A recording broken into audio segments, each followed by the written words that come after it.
পরকীয়ার জেরে সংসার ফেলে ফুরুত হয়ে যাবার ঘটনা হু হু করে বেড়েই চলেছে এ রাজ্যে। এবার খোয়াইয়ে পরপুরুষের হাত ধরে চলগৌড়ি হয়ে গেল এক বধূ, সঙ্গে প্রায় 4 বছরের এক কন্যা সন্তানকে নিয়ে। অসহায় স্বামী দ্বারস্থ হলো থানার পাশাপাশি সাংবাদিকদের। ঘটনার বিবরণে প্রকাশ, রথযাত্রার দিন বাপের বাড়িতে বেড়াতে গিয়ে সেখান থেকে পরপুরুষের হাত ধরে পালিয়ে গেল এক স্ত্রী, তার নাম রেশমি দাস। সাথে 3 বছর 7 মাসের শিশু কন্যাকেও নিয়ে গেছে বলে খবর। এছাড়াও নিয়ে যায় 1,20,000 টাকার মতো স্বর্ণালঙ্কার এবং নগদ 45,000 টাকা। এই ব্যাপারে কল্যাণপুর থানায় নিখোঁজ ডায়েরি করা হয়। ছানবিন করার পর পুলিশ তাদেরকে উদ্ধার করে রেশমি দাস সহ শিশুটিকে তার মায়ের হাতে তুলে দেয়। কিন্তু পরবর্তীতে প্রেমের টানে রেশমি নাকি আবারও পালিয়ে যায়। গোটা বিষয়টি নিয়ে বৃহস্পতিবার বিকেল 4টা নাগাদ খোয়াই তবলাবাড়ি স্থিত নিজ বাসভবনে সাংবাদিকদের জানায় অসহায় স্বামী প্রশান্ত দাস। আচ্ছা, ঘটনাটা কি হয়েছে একটু বলছে? ঘটনা 27 তারিখ আমার শ্বশুর বাড়িতে গেছিলো আর কি, মন্ত্রিত আসলো। শ্বশুরবাড়ি কে গেছিল? আমার স্ত্রী। নাম কি? নাম রেশমি দাস। বাচ্চা নিয়ে গেছে। তো এদিন আমারও যাওয়ার ছিল, একদিন গেছি না, ওকে রাত্রে এসে গেছি। একদিন রাত্রি আমি আয়া বসি, আমি জিজ্ঞাসা যাচ্ছি যে সকালে সময় কথা মানে ওই সকালে আমার কথা আইছে না, কইছে বিকালে আইব, বিকালও আইছে না। শাশুড়িকে ফোন করছিলাম, শাশুড়িও কইছে যে কখন শনিবার না এখন পাঠাইতাম না, বিকালে কালকে সকালে পাঠাবো। সকালে পাঠানোর কথা কইছে, তাও রাত্রে আবার ফোন করছিলাম, যে কইছে আমি ফোন করছিলাম বলে তারা ফোনে পাইছি না। শাশুড়িরা ফোন করছি, ওই এখন আমি বাড়িতে নাই, আমার মেয়ে বাড়িতে আছে, একটু পরে যে ফোন করবো। তো ওই শাশুড়িকে আধা ঘন্টা 1 ঘন্টা পরে আবার ফোন করি, তারপরেও মানে শাশুড়ি যে আমার স্ত্রীর লগে কথা বলে না, মেয়ের লগে কথা বলে না। তারপরে কিছু পরে 5-10 মিনিট পরে আবার আমার শাশুড়ি যায় বাড়ি, যাওয়ার পরে শাশুড়ি আবার ফোন করে বলে যে আমার বোন আর মেয়েকে পাচ্ছে না। তারপরে আমি বলেছি যে আশেপাশে বাড়িগুলিতে দেখতে, আমাদের 5 মিনিটও হয়নি, সে সব খোঁজ করে এসেছে, কিন্তু মেয়েটা কোথাও পাইনি, আমার মেয়েটা কোথাও পাইনি। পরবর্তীকালে আমি শাশুড়িকে নিয়ে মিসিং ডায়েরি করাই। কোথায় মিসিং ডায়েরি করিয়েছেন? কল্যাণপুর থানাতে। কত তারিখ এটা? এটা 29 তারিখ।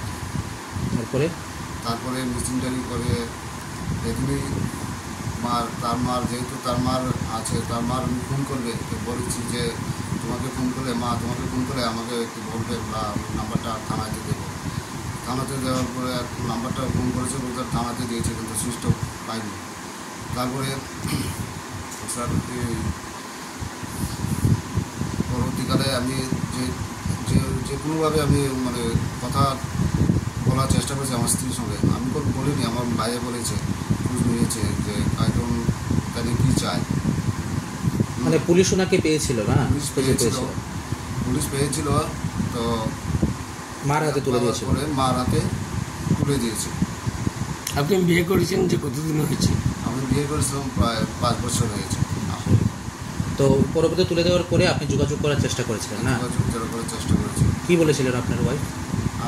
আমার ওয়াইফ বলেছে যে এদিন তো বলিনি, আমার লোকে দেখা হয়নি বা কথাও হয়নি। এর আগের দিন আমি আমার বাইকে দিয়ে কথা বলেছিলাম যে আমার স্ত্রী কী চায়। বলেছে যে আমার স্ত্রী যার সঙ্গে মানে ছেলেটার সঙ্গে চলে গেছে, ওই ছেলেটার সঙ্গেই সংসার করবে, আমার সঙ্গে সংসার করবে না, আমার বাড়িতে আসবে না। তো আপনার তো সন্তান আছে না? সন্তান আছে। কত বছর সন্তানের? সন্তানের 3 বছর 7 মাস। আপনার শ্বশুরবাড়ি কোথায়? শ্বশুরবাড়ি পূর্ব কল্যাণপুর কোথাবাড়িতে। আপনার কোনো এই বিষয়ে কি কোনো সন্দেহ আছে? সন্দেহ তো আছে। আমার ওই যে ছেলেটার সঙ্গে চলে গেছে, এটা তো সম্পর্ক হয়েছে বলে চলে গেছে, বাট ওই আমার শাশুড়ি তার সঙ্গে জড়িত আছে, যে ওদেরকে গাড়িতে তুলে নিয়ে রাস্তাতে নিয়ে দিয়েছে। এটাও ওদের বাড়ির আশেপাশের বাড়ির কয়েকজন দেখেছে। পুলিশ নিয়ে আসার পর কি উনি কি আবার চলে গেছেন না? পুলিশ নিয়ে আসার পরে তার মার হাতে করে দেয়। তারপরের দিন তো আর সকালে উঠে আর খোঁজ নেই, পাওয়া গেল না। মানে আবার পালিয়ে আবার গেছে? শাশুড়িকে জিজ্ঞাসা করলাম যে তোমার মেয়ে এখন আছে কিনা, নাই আমি তো মেয়েকে আচ্ছা, এখন আপনার মিসেস এবং সন্তানের ব্যাপারে আপনি কি চাইছেন? আমি চাইছি যে যেহেতু আমার সঙ্গে সংসার করবে না, ওই ছেলের সঙ্গে সংসার করবে, মেয়েটাকে রাখবে, রাখুক, তাতে আমার অসুবিধা নেই।